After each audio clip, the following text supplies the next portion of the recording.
numbers. Good evening and welcome to Botswana Tonight. Thank you very much for having me. Thank you so much, sir. We are talking the Africa Free Continental Trade Area. I keep confusing the area with the agreement. It's a free trade area agreement. And we are talking about it having kick-started off in the last 3 weeks. We are speaking to you as the chief negotiator within the Ministry of Trade and Industry. I think perhaps just give us a context or a background. We understand there's a market of 1.3 billion. We understand that it has kick-started, but what has happened in the last 3 weeks within the Botswana context? Hey, what has happened in the last 3 weeks is that Botswana has published its tariff book for the AFCFTA. Tariff book is that book for customs that contains customs duties for goods being imported into Botswana. So when we negotiated the AFCFTA, what we would do is say, okay, Lona, Kenya or Egypt will allow your tea to come to Botswana duty-free. So as of 1st April 2024, a lot of products that previously Botswana have been importing from Africa will not be charged duty at the border. And for Botswana exporters going into Africa, likewise, they will not be charged duty going into those export markets on the continent. Okay. So you're giving us an example of tea from Kenya. But if we were to really break it down to say what exactly is in this tariff book, so that just maybe not necessarily in terms of product per product, perhaps industry or sector, what exactly are we looking at within the tariff book? Okay, tariff book contains over 8,000 products. So how we are sector or chapters in the tariff book. It may be meat products or plastic products or agricultural products. And then under every chapter, then it breaks it down into specific products. So you have over 8,000 products in the tariff book where you can find a niche and try to trade under the AFCFTA. Okay. Now, one is curious to find out then, it's been 3 weeks, the book has been published. What has been the appetite from the private sector in particular? Even before publishing the tariff book, the appetite has been great. I think for all trade agreements that we have negotiated, this is the one where we saw real excitement and desire to partake in, both by traders and financial institutions who will be funding these traders. Now, we understand that south-to-south trade generally has not been that great. We understand that from a trading partnership perspective, Botswana has done quite okay within the SADC region, but from a continental perspective, it hasn't been that great. Now, with where we are now, what is the strategy from the Ministry of Trade to ensure that as we move ahead and to support that appetite we're talking about, to really ensure that we boost the trade, we boost the uptake? No, absolutely. If you study our historical trade data and figures, on the continent, our biggest trading partner is South Africa. But we suffer a huge trade imbalance in comparison to South Africa because we import more than we send to them. Until a few years ago, Zimbabwe was our second biggest trading partner in the region. But then they fell into economic problems with international sanctions and all of that. But on the continental-wide intra-Africa, Africa-to-Africa trade,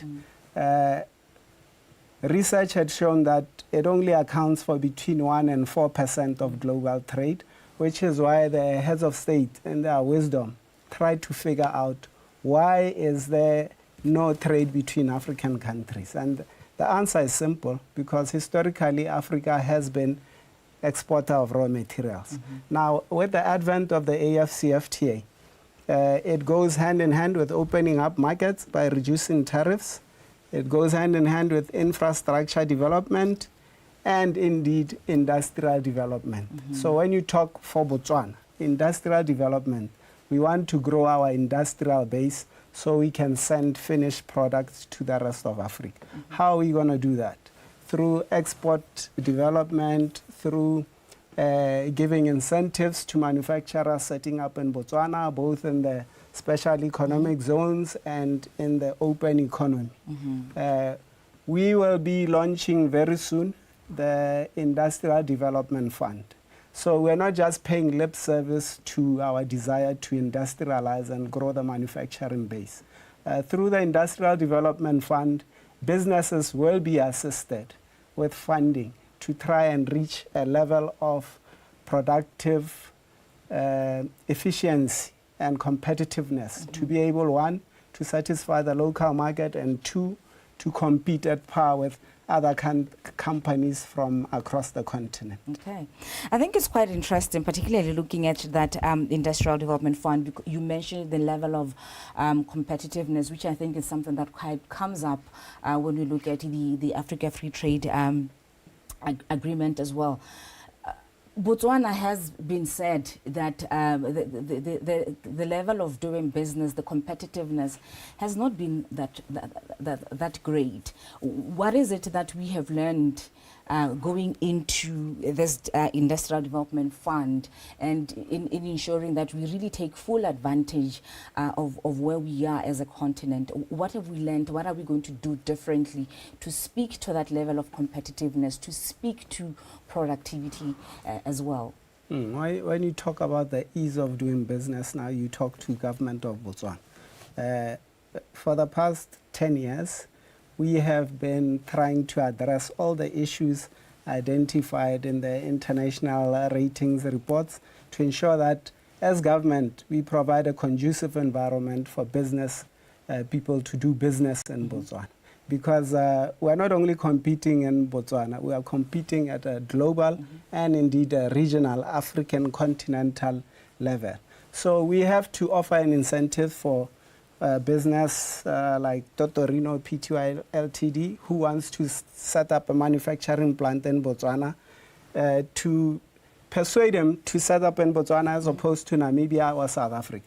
But because we are land linked and we don't have access to the ports, already we are handicapped. But we cannot fold our hands and say, no, we don't have a port. We look at our geographical position on the map as being an advantage, because from Botswana we can launch exports to the rest of Africa coming from south, east and west. Okay. I think this is quite interesting, because now it brings to the question of infrastructure as well, when we talk about linkages and being the launch pad to then export or transport to other African countries. From an infrastructure perspective, notwithstanding that we've got the Kazungula Bridge, for example, but from an infrastructure perspective, what else are we doing, are we putting in place to ensure that, as we say, come in, or as we say to Botswana, here the opportunities, the infrastructure is also there? No, indeed. We have big plans. First of all, you have to link the road to the rail. Then that way you facilitate trade easier.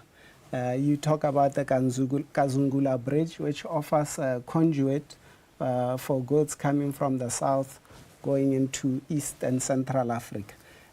Currently, we have two big projects in the pipeline, rail projects. One is Mama Bulale Palale, which is intended to connect all the coal mines with the market, because then we can transport by road to Mama Bula and put it on a train to Lephalale, on to Cape Town, to Richards Bay, and all the other places.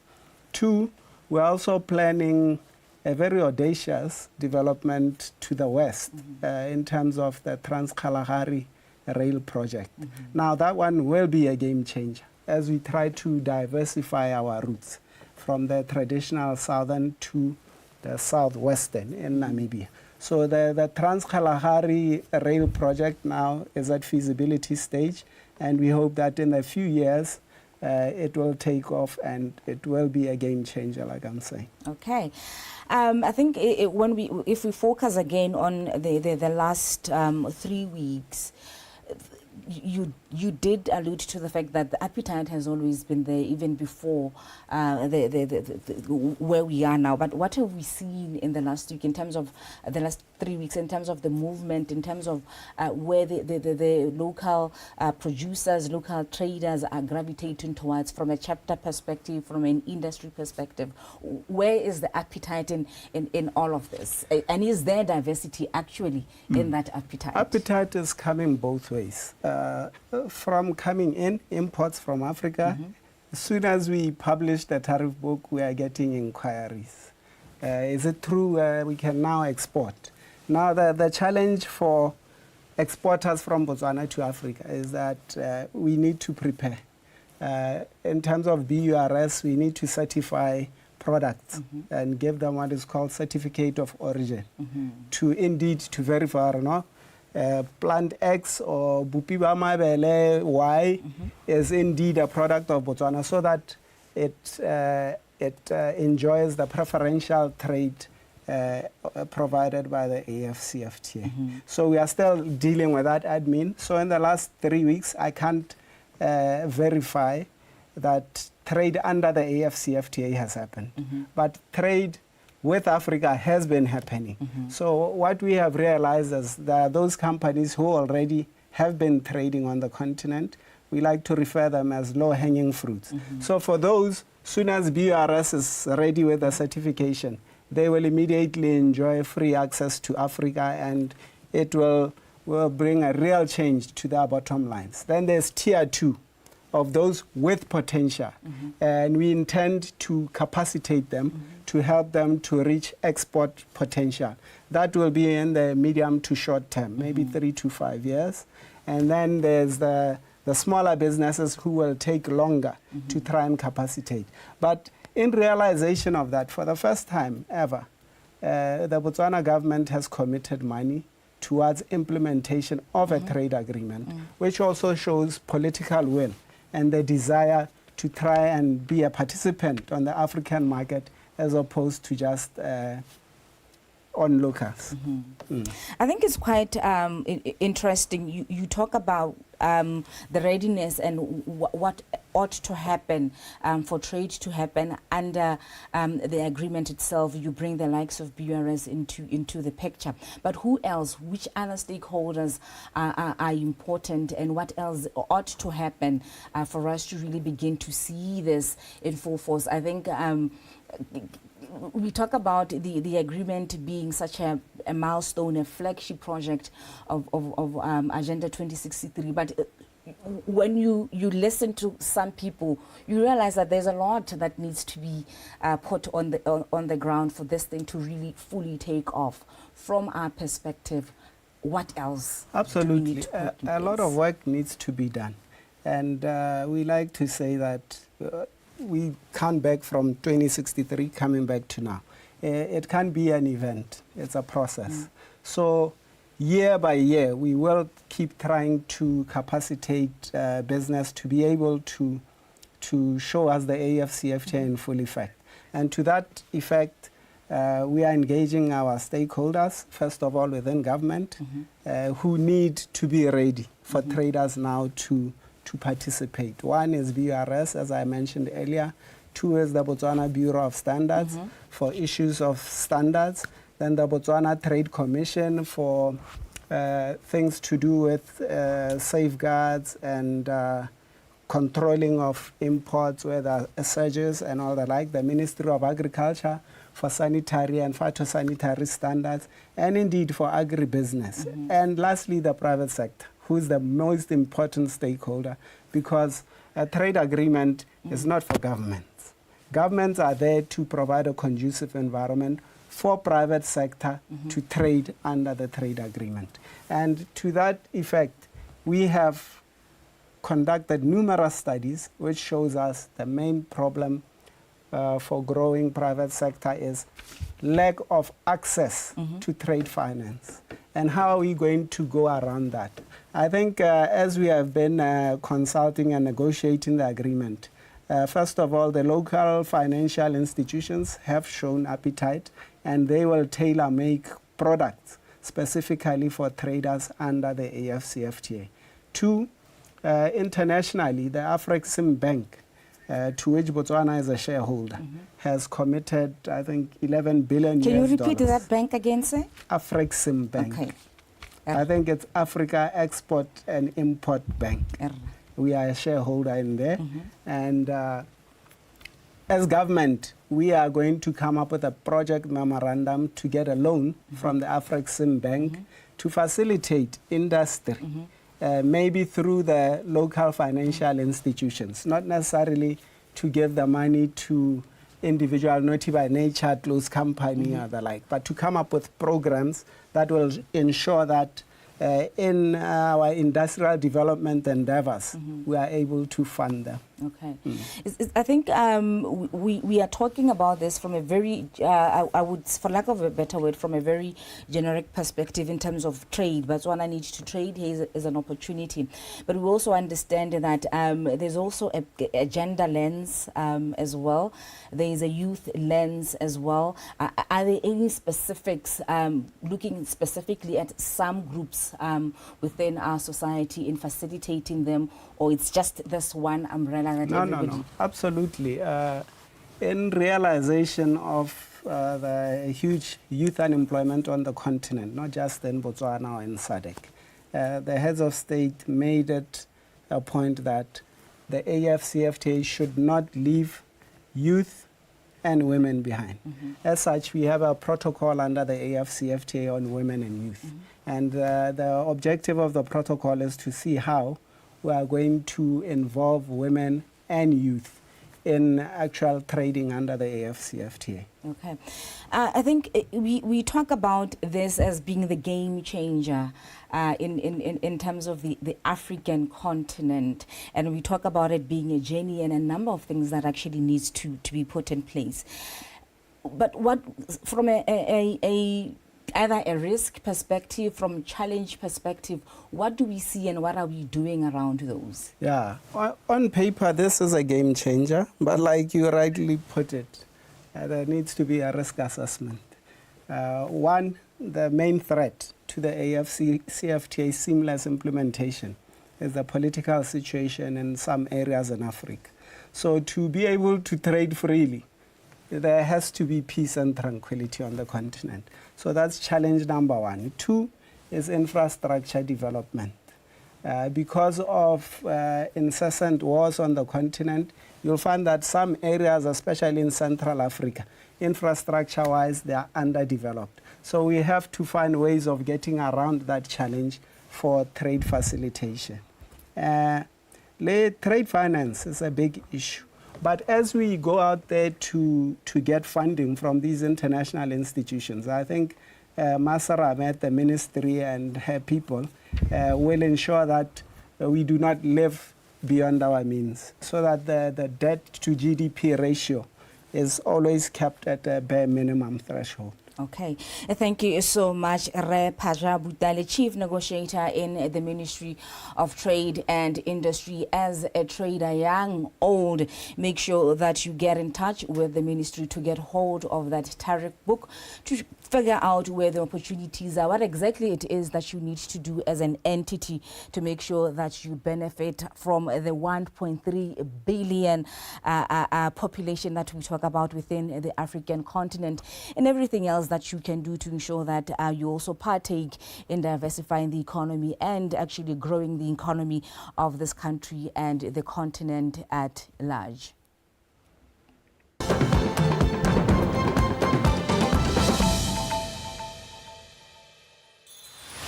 Coming up next on Conversation with Africa. Technology and innovations are transformative tools that significantly contribute to a more productive economy and uplift the quality of the life of Africans. Today we unpack leveraging on innovation and technologies for Africa's development. Africa is